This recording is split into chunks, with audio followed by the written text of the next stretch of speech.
नमस्कार मित्र. स्टॉकफिनिटी मराठीच्या नवीन व्हिडिओमध्ये तुमचं स्वागत आहे. आणि आज आपण बघणार आहोत पुढच्या आठवड्यासाठी निफ्टीचा जो व्ह्यू असेल तो कशाप्रकारे असेल.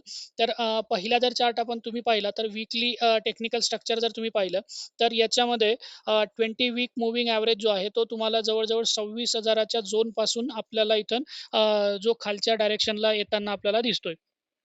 तर इथे तुम्ही जर पाहिलं तर लोअर बॉलिंजर बँडच्या डायरेक्शनला तो खाली येताना आपल्याला दिसतोय, जे आपल्याला स्ट्राँग व्हॉलॅटिलिटी इंडिकेट करतंय. आणि इथे इम्पोर्टंट टेक्निकल झोन्स जर तुम्ही पाहिले 24,000 24,200 एक स्ट्राँग रेझिस्टन्स असणार आहे. 24,500 जो आहे हे ट्रेंड रिव्हर्सलचा झोन असणार आहे. 23,500 जो आहे तो इथे इमिडिएट सपोर्ट म्हणून ॲक्ट होणार आहे. 23,300 जो आहे तो एक ब्रेकडाउन ट्रिगर करू शकतोय, जो तुम्हाला 22,900 22,700 पर्यंत नेऊ शकतोय. ते एक पॅनिक सपोर्ट झोन असतील. आणि 22,400 जो आहे हा मिड टर्ममध्ये एक पोझिशनल सपोर्ट म्हणून ॲक्ट करू शकतोय. आणि इंडिकेटर वाईज किंवा ट्रेंड स्ट्रक्चर जर तुम्ही पाहिला तर 20 डे मूव्हिंग ॲव्हरेज जो आहे तो तुम्हाला बिअरिश क्रॉसओव्हर आहे. बॉलिंजर बँड व्हॉलॅटिलिटी शो करतंय. वीकली आर-एस-आय जो आहे तो जवळ-जवळ 42-45 च्या झोनमध्ये आहे, जो तुम्हाला बिअरिश मोमेंटम दाखवतोय. वीकली कॅन्डल पण लार्ज बिअरिश आहे. आणि सेम जर आपण दुसरा चार्ट इथे पाहिला, तर दुसऱ्या चार्टमध्ये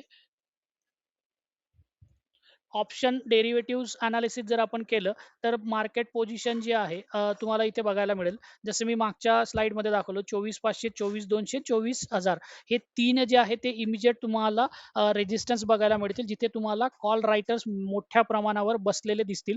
आणि पुट रायटर्स जर पाहिले तर साधारण 23,500 23,300 च्या ठिकाणी तुम्हाला पुट रायटर्स जे आहे ते बसलेले दिसतील. सो मार्केट वीकली रेंज जर पाहायला गेलं तर 23,550 पासून ते 24,200 पर्यंत एक वीकली रेंज जी आहे ती आपल्याला मार्केटची बघायला मिळू शकते. या रेंजमध्ये मार्केट राहू शकते. त्यानंतर तिसरा चार्ट जर आपण पाहिला त्याच्यामध्ये एफ-आय-आयज आणि डी-आय-एसचा जर आउटफ्लो पाहिला तर या मे महिन्यामध्ये जवळ-जवळ 27,000 करोडचा आउटफ्लो मार्केटमधून बाहेर गेलेला आहे एफ-आय-आयजद्वारा.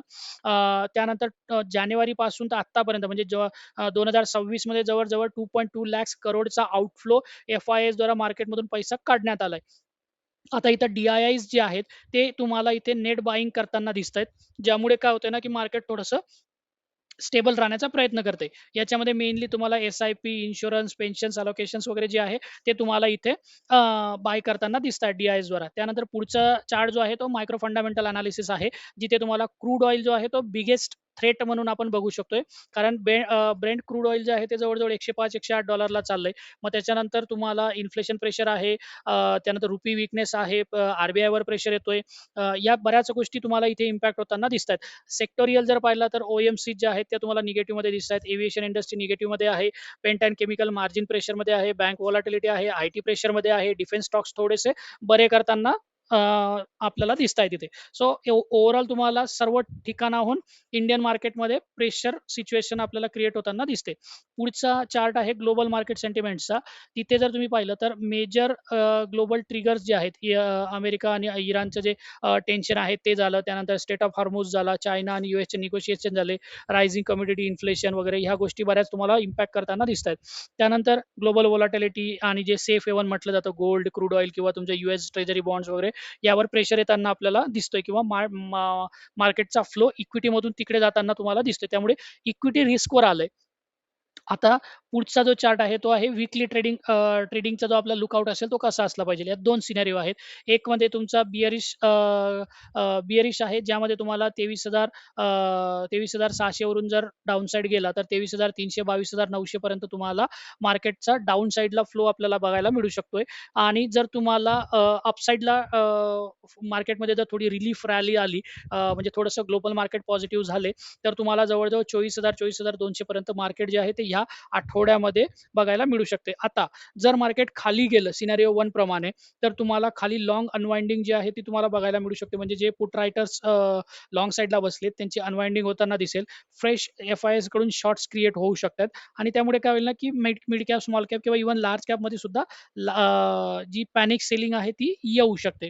आता पुढचा आहे स्ट्रॅटेजी व्ह्यू कसा असला पाहिजे. ऑप्शन बायरसाठी ही विन-विन सिच्युएशन असेल, कारण इंट्राडेमध्ये तुम्हाला मार्केट व्होलॅटिलिटी बघायला मिळू शकते. डायरेक्शनल मूव्हज तुम्हाला बघायला मिळू शकतात. बट ऑप्शन सेलरसाठी जर बघायला गेलात तर तुम्हाला तिथे शक्यतोवर हे असं मार्केट ऑप्शन सेलरसाठी तेवढं फेव्हरेबल नसतंय. त्यानंतर पोझिशनल मार्केटचं बायस जसं मी म्हटलो, की इंट्राडेमध्ये हाय व्होलॅटिलिटी बघायला मिळेल. वीकलीमध्ये तुम्हाला बिअरिश टू साइडवेज जसं मी म्हटलं, की मार्केट 23,550 ते 24,200 मध्ये राहण्याचा प्रयत्न करू शकतोय आणि 3 महिन्यांसाठी लाँग टर्म मीडियम टर्ममध्ये मार्केट बिअरिश असू शकतंय. फायनल कन्क्लुजन आपलं असणार आहे, की डेरिव्हेटिव्ह मार्केट म्हणजे मार्केट करंटली जे आहे ते ड्रायव्हर्स जे आहेत मार्केटचे, त्यामध्ये मायक्रो फिअर आहे, क्रूड ऑइल आहे, एफ-आयची सेलिंग आहे, जिओपॉलिटिकल टेन्शन्स आहे, या बऱ्याच गोष्टी मार्केटवर इम्पॅक्ट होताना दिसतील. आणि जसं मी म्हटलं, की 23,550 ही एक क्रुशियल लेव्हल असणार आहे. त्यानंतर खाली मार्केट 23,300 आणि 22,900 पर्यंत जाऊ शकतंय. टेक्निकली जर पाहिलं तर 24,000 24,200 हा एक स्ट्राँग रेझिस्टन्स झोन आपल्याला बघायला मिळू शकतोय. तर हा होता आजचा व्हिडिओ. जर व्हिडिओ आवडला असेल तर लाईक, शेअर आणि सबस्क्राईब नक्की करा. धन्यवाद.